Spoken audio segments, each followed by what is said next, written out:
Sa problem natin ngayon, we have two simple curves connected together. The first radius being 400 meters and the second one being 300 meters. Then the angles of intersection are 36 degrees and 50 degrees respectively. So we will model it muna sa AutoCAD and we will check our values later. Ayan. So this is our simple curve. Then copy natin yung questions. So lagay natin yung dimensions. Again, naka-scale na yung figure natin since dinraw natin yan sa AutoCAD. Then this one is equal to the angle of intersection, 36 degrees of the first curve. Ito naman, 50 degrees. Ayan. Tapos, this is R1, which is equal to 400. Then, R2 naman is equal to 300 meters. So, ito rin, angle of intersection. Ito yung first simple curve, 36 degrees. And ito naman, 50. Tas itong point na to, yan yung point of intersection. And the point where the circles meet this point, ito yung tinatawag natin na PCC. Tas ito, point of curvature pa rin, PC, and this one is PT. Yung PCC pala is point of compound curve. Then ito naman, again, yan yung length of chord.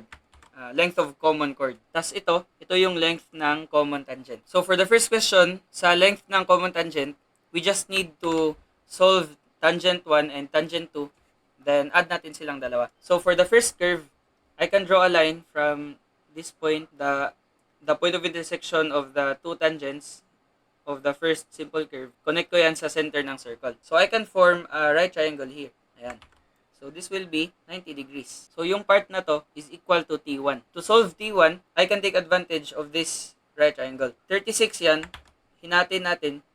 So this will be 18 degrees. So tangent of 18 should be equal to opposite over adjacent. Opposite to our reference angle is the tangent distance 1. And adjacent to our reference angle is the radius of the circle. Diba?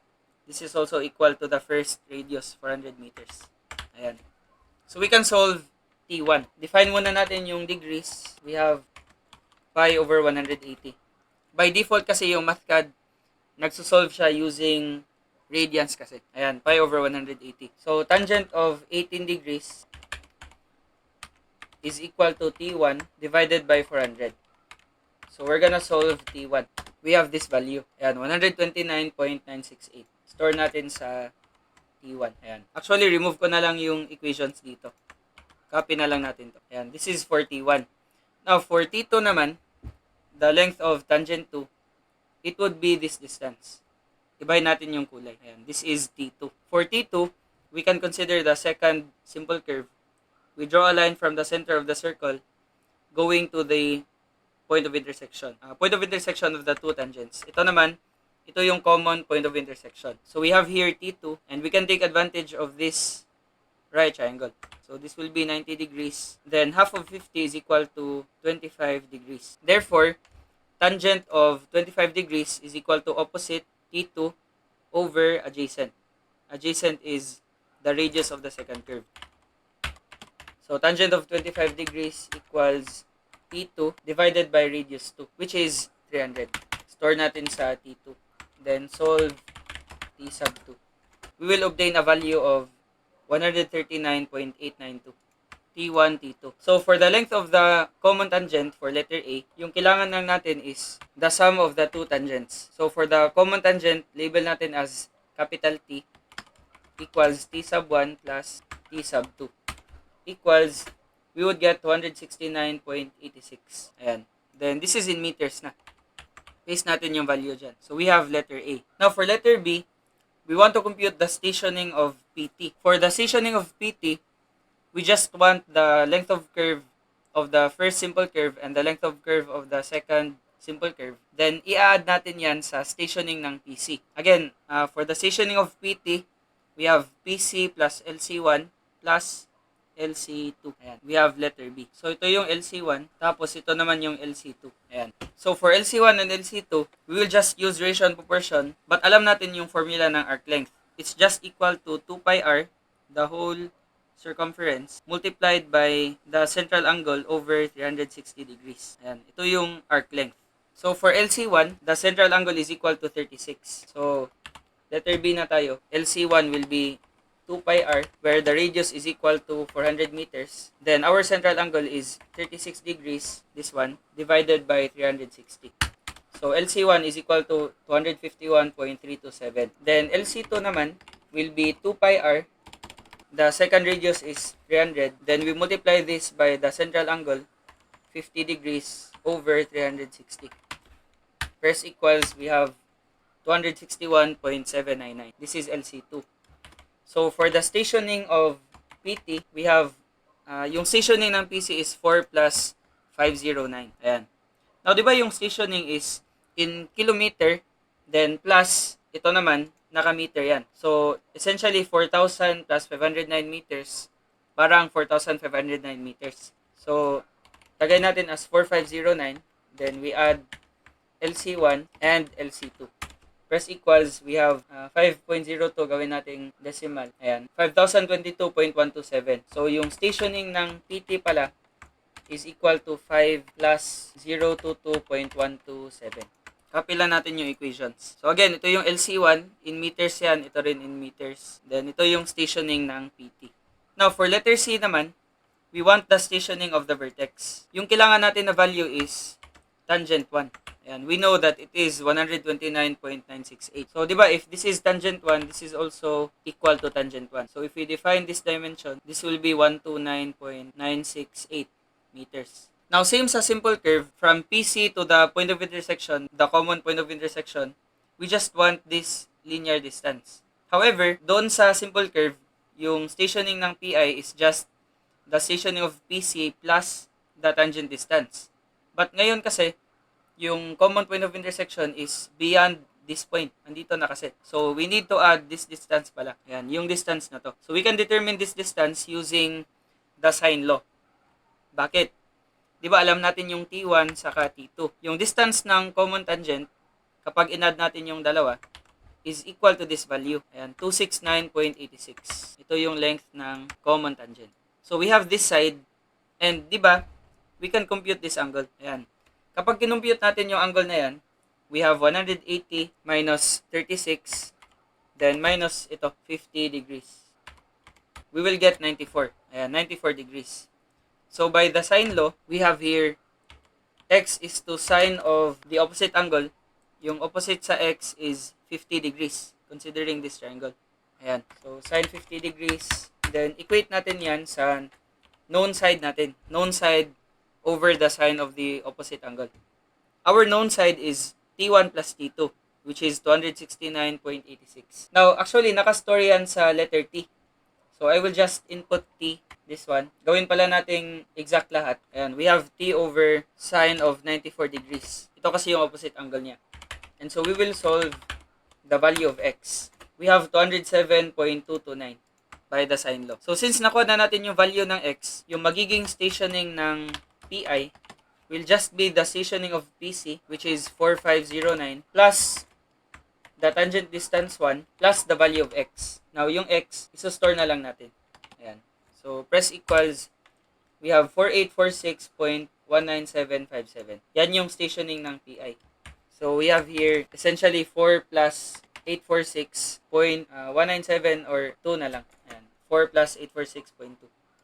So, this is our answer for letter C. So, ngayon, punta na tayo sa last problem. Yung x, nakuha na natin, 207.23. Ayan. Now, ito naman, this is equal to the tangent distance 2. Diba? So, yung tangent distance 2 is 139.89. So, yung next natin kukunin is this particular value. Ayan, y. Bakit kailangan natin yan? Para sa length ng common chord. For the length of the common chord kasi, we need to consider this triangle. Highlight natin na. We draw a line from PC to PT, tapos ito naman, then from PI to PT. Ayan. Diba, we can form a triangle dyan. And to solve this distance, yung length ng common chord, we can use the cosine law. Malalaman kasi natin yung lahat ng sides. Diba, we can apply cosine law kapag SSS or SAS. And we can solve y using sine law pa rin. So, by the sine law, same pa rin kanina, but this will now be y. Ayan. So, we have y is to, ano yung opposite angle niya? Diba, yung opposite ng y is 36 degrees. So, we have sine of 36. Ayan. Then, solve natin si y. We will obtain a value of 159.007. Remove ko lang muna to. Ayan. Ito yung value ng y. Approximately 159. So, considering this triangle, we can apply the cosine law. This total distance is equal to the length of the common chord, c. So, by the cosine law, we have c squared is equal to the sum of the squares of both sides. Di ba, ito yung tangent 1, ito naman yung x, t sub 1 plus x. Ayan, square natin. Then, the other side measures y plus t2. Ito yung tangent 2. So, t sub 2 plus y, square natin. Then, minus 2ab cosine of the opposite angle. So, 2 multiplied by the first leg, this one. Then, multiplied by the second leg, t2 plus y. Then, multiply natin by cosine of the opposite angle. Now, the opposite angle to C is 94 degrees. So, makukuha na natin yung value ng C. Ayan. Merong dalawang roots, but yung isa is unrealistic kasi walang negative distance naman. So, we assume all greater than 0. So, we have this value. Ayan. Therefore, the length of the common chord is 465.9445. 57 meters. So, ito na yung sagot natin. Now, merong other solution to solve the length of the common chord without solving y, x, and the rest, yung common tangent, mga ganun. We can just use two chords. Now, for our second solution, ito yung gagawin natin. Instead of considering this whole triangle, what we will consider is this triangle right here. From PC to PCC, we can draw this line. Ayan. Then, from PCC to PT, we can draw another line. Now, di ba yung lines na yan, yan yung chord. Ito yung chord ng first simple curve. Ito naman yung chord ng second simple curve. So, this will be C1. Ito naman is C2. Ayan. So, ngayon, yung i-consider natin will be this triangle na. Ayan, yung triangle na yan. Enclosed by C1 saka C2. So, we just need to solve C1 saka C2 pala. So, for C1, we can take advantage of this right triangle. Ayan. This is perpendicular kasi sa theorems na na-discuss natin. And also this one. Since hinatin natin yung triangle into 2, ayan, same din dito. Ayan. This will be C1 over 2. Ito rin, C1 over 2. And we consider this right triangle. Given our reference angle, yung opposite sa 90-degree angle is, di ba yan always yung hypotenuse, opposite to the 90-degree angle, which is the radius of the first curve. Then, opposite to 18 degrees is C1 over 2, or half of the chord distance. So, what relates the opposite side and the hypotenuse? Di ba yung sine function. Therefore, sine of 18 degrees should be equal to opposite, which is C1 over 2, divided by the hypotenuse, which is radius 1, measuring 400 meters. So, solve natin yung C1. We will obtain a value of 247.2136. Store natin sa C1. Ayan. Then, after obtaining C1, we also need C2. We can still use the same formula. But for the second curve, half of 50 is 25. So, this will be 25. Ito naman C2. Then, this will be C2 over 2. Radius is 300 na lang. Tapos ito C2. So, we have 253.57. Now, using the following values, makukuha natin yung value ng C. So, ano yung gagawin? Meron na tayong dalawang legs. Alam na natin yung C1. Alam na rin natin yung C2. So, kapag dinraw ko yan, ito, we have this figure. C1, C2, and this is C. So, kailangan ko yung angle na yan. How do we solve this angle? To solve this angle, we just need to check the geometry of the figure. Di ba alam natin na this is 36 degrees. And since straight line yan, ito, straight line, if this is 36, then this remaining angle will measure 180 minus 36. Ano yung 180 minus 36? Diba, this will be 144 degrees. 144. Ayan. Now, kapag 144 degrees yan, notice na itong triangle na to, this one, is an isosceles triangle. Kasi, tangent 1 kasi yan, ito rin tangent 1. Diba, kapag isosceles triangle, this angle and this angle, corresponding to the two equal sides, should be equal. So ngayon, 'di ba, 180 minus 144 is just equal to 36. Now 36 divided by 2 is equal to 18. So this is 18 degrees pala. Ito rin, 18 degrees. So if this is 18, then this angle will measure 90 minus 18. So ano yung 90 minus 18? This will be 72. 72 degrees. Ayan. Or we can simply check this figure. Ayan. 'Di ba? We know that this is a 90 degree angle. So if this is 18, then this should be the complementary angle of 18 degrees. Ayan. Pinakita ko lang yung dalawang ways sa pag-interpret. Minsan kasi hindi na kasi ginagamit yung triangle na to. Ayan. But since ginamit natin in the computation of the chord, we were able to recall that this is a right triangle. Again, hindi yan ma-recall if you will just use the formulas. Now, ito naman, if this is 25 degrees, 25 yan, ito naman, 25 degrees. Then, this is also perpendicular. So, kapag kinonsider natin yung triangle na yan, complementary of 25 is 65 degrees. So, ito yan, 65 degrees. Meaning, this total angle is 72 plus 65. Now, we have a shortcut formula for this one, kung gusto mo. Yung angle na yan, label ko as alpha. Alpha is just equal to, di ba, complementary angle sila ng dalawang I over 2. Dalawang complementary angles, so 90 plus 90 is 180. Then we subtract I1 over 2 as well as I2 over 2. So you may also use this formula. Bale, 72 plus 65, this will be 137 degrees. Same lang yan sa 180 minus 18 minus 25. Just pick whatever is more convenient. Now, since na-draw ko na yung 72 plus 65, ito na lang yung gagamitin ko. Ayan. But lagay ko na lang din yung second solution dito na, 137. So, by the cosine law pa rin, we have c squared. Clear pala natin yung c. C squared is equal to c1 squared. Ito yung isang leg niya, c1. Then, the other leg is c2. So, c2 squared minus 2 times C1 times C2. Multiply natin by cosine of the opposite angle. Opposite to C is alpha, which is 137 degrees. 137. So, solve natin yung C. Ayan. So, di ba same lang yung value kanina? Assume all greater than 0. So, this is our second solution, which yields the same value pa rin kanina. Now, yung advantage ng solution na to is you don't have to apply sine law para makuha mo yung x sa y. And you also don't have to solve the tangent distances.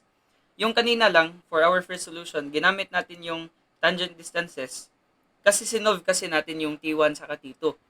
But what if sa problem, yung tinatanong lang is the length of the common chord? Then this will actually be more advantageous kapag ito yung ginamit mo. So, tamang cosine law saka sine law lang, makukuha mo pa rin yung mga required data without memorizing formulas.